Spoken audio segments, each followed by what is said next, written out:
करिब करिब प्रमुख अतिथि विशिष्ट अतिथिज्यूहरूको बल्ल आगमन पूर्ण भएकोले अब यस आजको कार्यक्रम साथै समस्त प्रमुख विशिष्ट अतिथिज्यू समस्त अतिथिज्यू यहाँ उपस्थितिलाई स्वागत गर्नको लागि स्वागत मन्तव्यको लागि म हाम्रो श्री यवराज आचार्यज्यूलाई आमन्त्रण गर्न चाहन्छु। धन्यवाद। धन्यवाद कार्यक्रम सञ्चालिकाज्यू। यस कार्यक्रमका आजका सभापति विश्वरत्न माधव प्रसाद टोडीज्यू, आजका प्रमुख अतिथि नेपाल सरकारका प्रथम उपराष्ट्रपति परमानन्द दाहाज्यू र नेपाल सरकारका पूर्व प्रधानमन्त्री राजेन्द्र महतोज्यू, नेपाल सरकारका अहिलेका निवर्तमान मन्त्री दीपक खड्काज्यू वर्तमान दीपक खड्काज्यू र मञ्चमा विरासत हुनुभएका सम्पूर्ण जुन नेपाल सरकारको प्रतिनिधित्व गर्नुहुने सबैलाई स्वीकार्नुहोस् मेरो तर्फबाट राष्ट्रवादको न्यानो अभियान जय शम्भो। वास्तवमा भन्दाखेरि आज जुन यो गरिमामय कार्यक्रम राखिएको छ, यो गरिमामय कार्यक्रम त्यतिकै राखिएको होइन। त्यसैले गर्दाखेरि आज यस्ता प्रतिभाहरूलाई यो देशबाट 77 जिल्लाबाट छानेर सम्मानित गर्न गइरहेको छ। साँच्चै नै गर्दाखेरि मैले मञ्चभन्दा तल बसेका प्रतिभाहरूप्रति धेरै जोड दिएको छु। र अर्को कुरा के छ भन्दाखेरि आज हामीले अन्तर्राष्ट्रिय संस्था मञ्चबाट नेपालमा अब हामीले राम्रो प्रोडक्सन उत्पादन गर्नुपर्छ, शिक्षा क्षेत्रलाई मजबुत बनाउनु पर्दछ। त्यसैले गर्दाखेरि हामीले देशैभरिबाट 45 जना बालबालिकाहरूलाई हामीले अगाडि बढाउनु पर्दछ, उनीहरूलाई स्कलरसिप दिन पर्दछ र उनीहरूलाई हरेक क्षेत्रमा दक्षता बनाउनु पर्दछ। किनकि आजको मन्त्री भोलि नागरिक हुन्छ, तर आजको बालबालिका भनेको भोलिको भविष्यको प्रधानमन्त्री, कलेक्टर र हरेक क्षेत्र चलाउने हुन्छ। त्यसैले गर्दाखेरि सर्वप्रथम हामीले बालबालिकालाई सम्मान गर्नुपर्छ। र म यहाँलाई अवगत गराउन चाहन्छु कि यो कार्यक्रम भनेको नेपाल र भारत बिचको मैत्रिक सम्बन्धलाई कायम गर्नको लागि गरिएको कार्यक्रम हो। र यो कार्यक्रम भनेको दुई देशको मैत्रिक सम्बन्धलाई अगाडि बढाउँदै र विश्व शान्तिको लागि गरिएको हो। किन भन्दाखेरि म यहाँलाई अवगत गराउँछु कि तेस्रो विश्वयुद्धको सुरुवात पनि नेपालबाट हुँदैछ। त्यसैले गर्दाखेरि विश्व शान्तिको लागि, आतंकवादको लागि हामीले यो मिसन हामीले चलाएको हो। यो नेपालको 77 जिल्ला र 7 प्रदेशमा यो मिसन चल्नेछ र हामीले विशिष्ट व्यक्तिहरूलाई हामीले सम्मान गरिनेछ। र म यहाँलाई अवगत गराउन चाहन्छु कि आजका दिनमा जब हामीले शान्तिको कुरा गर्दै गरिन्छ भनेदेखि हामीले आफ्नो घरबाट नै हामीले शान्ति ल्याउनु पर्दछ। किन भन्दाखेरि आज हेर्नुहोस् त, जुन यो राष्ट्र निर्माण र विकासको लागि 42% माओवादीहरूको योगदान छ, तर पनि तिनै माओवादीहरूलाई आरक्षण लालक्षण लगाएर जुन विधेयक धराशायी बनाइएको छ, त्यसको लागि पनि हामीले शान्तिको लागि र माओवादीहरूको एउटा सुनिश्चितताको लागि पनि यो कार्यक्रमले सन्देश दिएको छ। र अर्को कुरा भनेको हामीले नेपाललाई वैदिककालीन प्राचीनकालीन हिन्दू अधिराज्य बनाउने हो। त्यसको लागि हामी कम्मर कसेर लागेको। अर्को भनेको यो देश, अर्को भनेको भारतलाई जगतगुरुमा विराजमान गरेर त्यति मात्रै होइन, अयोध्यालाई संयुक्त राष्ट्र सङ्घको कार्यालय घोषणा गर्नको लागि र भारतलाई भिटो पावर दिनको लागि पनि यो कार्यक्रमको आयोजना गरिएको। यस्ता प्रतिभाहरूलाई हामीले विभिन्न 108 देशहरूमा हामीले डेलिगेसनहरू लिएर जानेछौँ विश्व शान्तिको लागि। र म यहाँबाट भन्न चाहन्छु कि अहिले के छ भन्दाखेरि मैले खुलेर भारतको विषयमा बोले भनेदेखि मलाई राष्ट्रघाती भनिन्छ, तर असल राष्ट्रवादी मान्छे म हो। मैले हरेक सङ्घर्षका नाराहरू काठमाडौँमा बसेर गएको थिएँ। किन भन्दाखेरि हाम्रो एउटै लिपि छ, देवनागरी लिपि छ। त्यसैले गर्दाखेरि हाम्रो सम्बन्ध आजको होइन, हाम्रो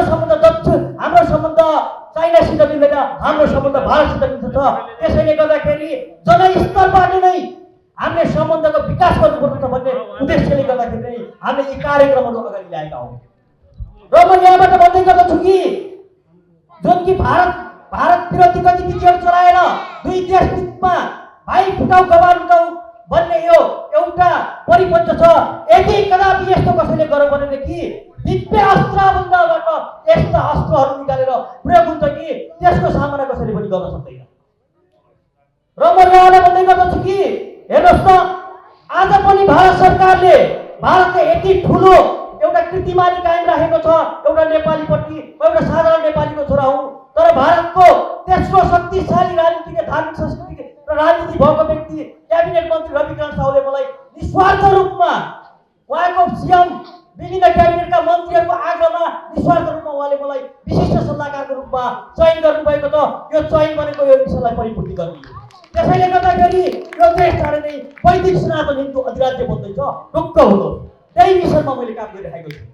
र म यहाँलाई अवगत गराउन चाहन्छु कि जुन कि आज बाल रत्न दिएको बच्चाहरूप्रति भोलि कुनै पनि किसिमको भवितव्य आयो भनेदेखि तपाईँले सिधै समस्त मञ्चमा तपाईँले सम्पर्क गर्न सक्नुहुनेछ र हाम्रो 22 राष्ट्रमा नैतिक समर्थन भएको कारणले गर्दाखेरि विभिन्न देशहरूबाट पाइने स्कलरसिपहरू र विभिन्न देशहरूबाट पाइने बच्चाहरूको शिक्षाको लागि अगाडि बढाउनको लागि पनि आजका बच्चाहरूको भविष्य सुनिश्चित छ यो साधारण अवार्ड होइन यो हामीले नामाकरण गर्नको लागि बच्चालाई बोलाएर दिएको यो कागजको खोज र एउटा साधारण कुरा होइन यसले भोलि भविष्यमा बच्चाको उज्जवल भविष्यको पनि सुनिश्चित गर्दछ र अर्को कुरा म यहाँ के भन्न चाहन्छु भन्दाखेरि आजैका दिनबाट तपाईँले जनस्तरबाट भारतसँग जोडिने कोसिस गर्नुहोस् किन भन्दाखेरि हाम्रो सम्बन्ध भनेको मामा भान्जाको सम्बन्ध हो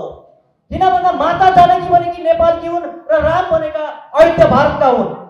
त्यसैले गर्दाखेरि यदि कसैले मामा भान्जाको सम्बन्धमाथि कसैले खलबलाउन चाह्यो भनेदेखि दिव्य अस्त्रहरू प्रयोग हुनेछ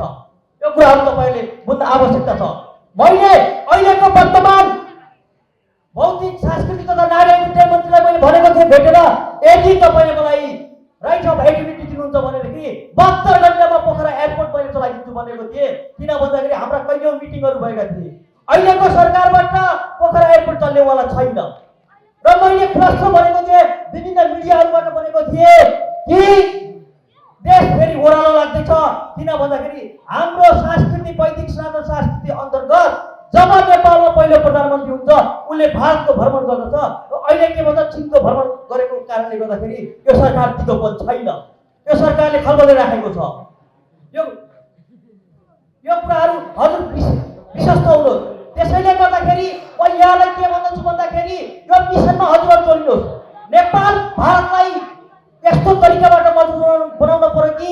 हामीले यस्तो अवधारणाहरू ल्याएका छौँ कि हामीले सिधै हरिद्वारबाट मुक्तिनाथसम्मको फास्ट ट्र्याक लिएर आएका छौँ मसँग समय छोटो छ तर मलाई भन्दै मन लाग्यो हामी नेपालीहरू यति धनी छौँ यदि यो देश वैदिक सनातन हिन्दू अधिराज्य भयो भने